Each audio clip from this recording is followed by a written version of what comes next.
কড়া রোদে কাজ শুরু করলাম আর হঠাৎ করেই ঝুমঝুম করে বৃষ্টি নামা শুরু হয়ে গেল। বুঝতে পারছি না ঝামেলার কাছে আমি যাই নাকি ঝামেলা আমার কাছে চলে আসে।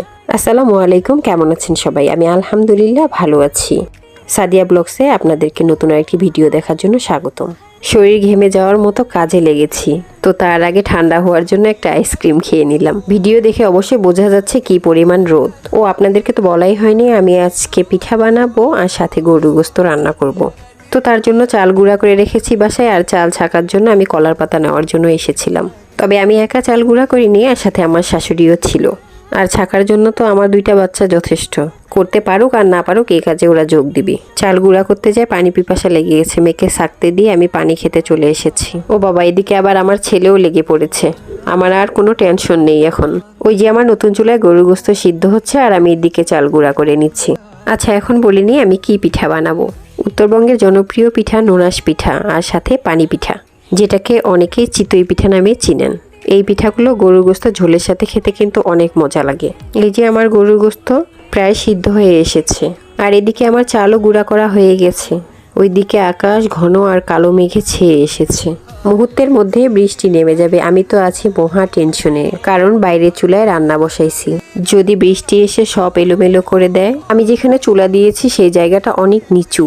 বৃষ্টির পানিতে যে কত দূর পর্যন্ত ভিজবে আমার ঠিক ধারণা নেই। আমার তরকারি রান্না হয়ে গেছে, তরকারি নামিয়ে রেখে এবার আমি দিয়েছি পিঠার জন্য পানি গরম করতে কড়াইতে। আর এই গরম পানিতে একে একে সব উপকরণ দিয়ে দিলাম পিঠা তৈরি করার জন্য। এখানে আমি দিয়েছি লবণ, হলুদ, কাঁচামরিচ, আদা আর রসুন। তারপরে আমি ডোটা তৈরি করে নেব। যেভাবে রুটি বানাই ঠিক সেভাবেই ডোটা তৈরি করলেই হয়ে যাবে। এই তো আটা দিয়ে দিলাম। এক্ষুনি সূর্যের আলো ছিল আর এক্ষুনি কালো মেঘে সব অন্ধকার হয়ে গেল। ভিডিও দেখে মনে হচ্ছে রাত হয়ে গেছে। হয়তোবা এই বর্ষার দিনে এই চুলার পাত তৈরি করে আমি খুব ভুলই করেছি। এটাতে শীতের দিনে রান্না করলেই বেস্ট হবে। তো আমার ডো তৈরি করা কমপ্লিট। আর এই আটার ডোটাকে ঠান্ডা করে এরকম করে আমি বেলে নিয়েছি। ইচ্ছা মতো বেলে নিলেই হবে। তারপরেই তো গ্লাস দিয়ে গোল গোল করে কেটে নেব। অনেকেই হয়তো বা এই পিঠাটা তৈরি করতে পারেন, আর আমাদের উত্তরবঙ্গে তো প্রায় সবাই পারে।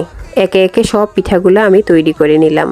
এগুলাকে গোল শেপ ছাড়া অন্য শেপ করেও তৈরি করা যায়। খেতে কিন্তু বেশ দারুণ লাগে। যারা খেয়েছেন তারা তো জানেনই, আর যারা জানেন না তারা একবার তৈরি করে নিয়ে খেয়ে দেখবেন কেমন লাগে। দেখেন ঝুমঝুম করে বৃষ্টিও আসা শুরু হয়ে গেছে। আর আমার তরকারিটা রান্না পুরোপুরি শেষ হয়নি, এই জন্য এটাকে আবার আমি চুলার উপরে বসায় দিয়েছি। আর এদিকে পিঠা তৈরি করে নিচ্ছি। বৃষ্টির মধ্যে কাদা পানি দিয়েই পিঠা তৈরি হবে আজকে। খেতে খুব মজা হবে, তাই না? না, সৌভাগ্যবশত এতদূর পর্যন্ত বৃষ্টির পানি আসতেছে না। আমি বৃষ্টির পানি থেকে প্রায় অনেকটা দূরেই আছি। সেজন্য তো শুকরিয়া আদায় করাই যায় আলহামদুলিল্লাহ। এর